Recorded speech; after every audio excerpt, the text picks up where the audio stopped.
y'all again. Since we aren't in school right now, I figured I would bring school to us. Seriously, Will, how can you think about school during this summertime? Surely there's at least one thing about school that you don't miss. Yeah, like homework. I really don't miss homework. Or Miss Lacey's kazoo class. I always have the worst headaches when I leave there. Well, I guess there is one thing I don't miss, and that's the cafeteria. I'm always worried in the cafeteria. Ooh, I worry too. Mostly about Mystery Meat Mondays. I can't be sure, but it looks an awful lot like my dog Rover's food. No, it's nothing like that. I worry the lunch ladies will run out of my favorite foods before I go through the line. Wait, has that ever happened? I love Taco Tuesday, but there's always plenty when I arrive. Well, no, not yet, actually. So you're concerned that something that never happened might actually happen to you? Yeah, that seems like a silly thing to worry about. Well, there is a first time for everything. What if I'm the last one in line and they say, sorry, we're out of French bread and pizza boats. You'll have to settle for cold mashed potatoes. What do I do? I really don't see that happening. They make about 1 billion French bread pizza boats because the students love them so much. Yeah, but what if they ran out of chocolate milk and I had to drink the white stuff? Blech. You'd be disappointed, but I think you'd survive. Sounds to me like you don't trust the school lunchrooms, plan to feed all of the students. You know, taking care of hungry kids is kind of their specialty. Yeah, well, even if the lunchroom does run out, you can always trust that God will meet your needs. That's His specialty too. It sure is. We are learning all about that today. Food, glorious food, we'll taste them all and serve. Hey boys and girls, I hope you enjoyed the skit by our 5th graders about how God meets our needs, and we don't need to worry about things that we need because God will take care of us. So in our Bible lesson this week for family worship, we're actually in the book of Luke, chapter 12. That's Matthew, Mark, Luke, John, Luke chapter 12. And Jesus is teaching. And this time, Jesus is teaching about our possessions or the things that we own. And so he tells a story. And in his story, you'll see I'm here in my garden. See my tomato plants right here? But in his story, there's a rich man who has tons of crops.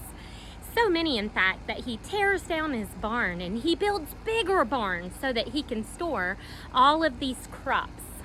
Probably things like this. And what he doesn't know is that the next day he'll die and he won't be able to enjoy any of the stuff he stored. Jesus's point is that we can't take the stuff we have here on earth with us to heaven. So it doesn't make sense for us to hoard it, which means have way more than we need. That doesn't make sense because none of that will last. In fact, the only thing that will last are treasures that we store up for heaven. Then Jesus tells the believers how they should be different than non-believers, people who don't know him and people who don't believe in God. And he gives 2 examples. He says, do you see the flowers? You know, they don't work. They don't work for clothing to clothe themselves in, but they're more beautiful than probably anybody we know. And he said that's because God takes care of them. They don't have to do anything to be that way. God takes care of them. And then he gives an example of a bird. I wish I had one to hold. Maybe if I stick my finger out, one will fly down and land on it. So he says, look at the birds.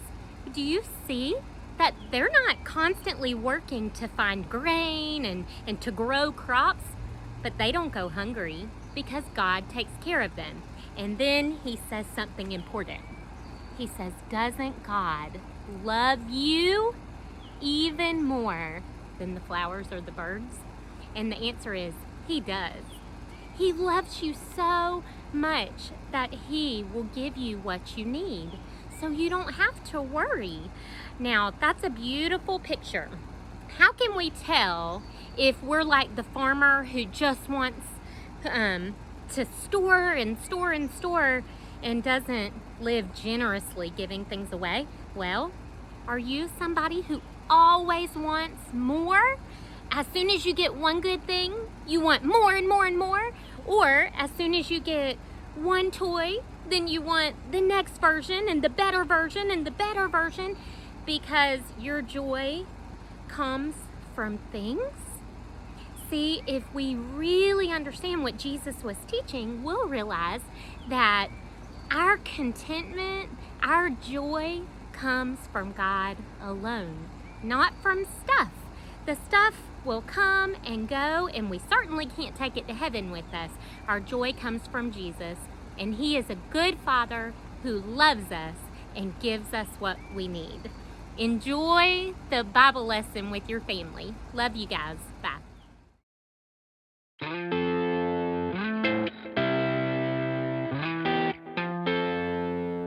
Thousands of people came together to listen to Jesus' teachings. Someone in the crowd said to Jesus, "Teacher, tell my brother to share our father's inheritance with me." Jesus said, "Watch out and be on guard against all greed. True life is not found in what you own." Then Jesus told the people a parable. A rich man owned land that produced many crops. He didn't have anywhere to store all of his crops, so he said to himself, "I will tear down my barns and build bigger ones. Then I'll have so much stored up that I can stop working and relax." But God told the man, "You are a fool. You will die this very night, and then what good is everything you have stored up?" Jesus told this story as a warning for any person who stores up treasure on earth and is not generous toward God. Then Jesus told his disciples, "Do not worry about your life or your body, what you will eat or what you will wear. Think about the birds. They do not plant or collect grain, yet God feeds them. Aren't you worth more than birds?" Jesus also said, "Think about the wildflowers. They don't work or make clothing, yet they are lovelier than any king in his fancy clothes. If that is how God takes care of grass, which grows today and is cut down tomorrow, how much more will he do for you?" Jesus told his disciples not to worry about food or drink. "Seek God's kingdom," he said, "and God will provide what you need." God is happy to give his children the kingdom. Finally, Jesus said, "Sell your possessions and give to the poor. A thief can take away treasure on earth, but treasure stored in heaven lasts forever. For where your treasure is, there your heart will be also."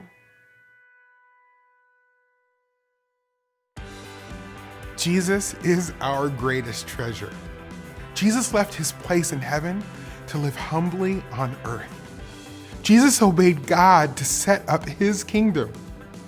We can give generously and trust God to provide everything we need.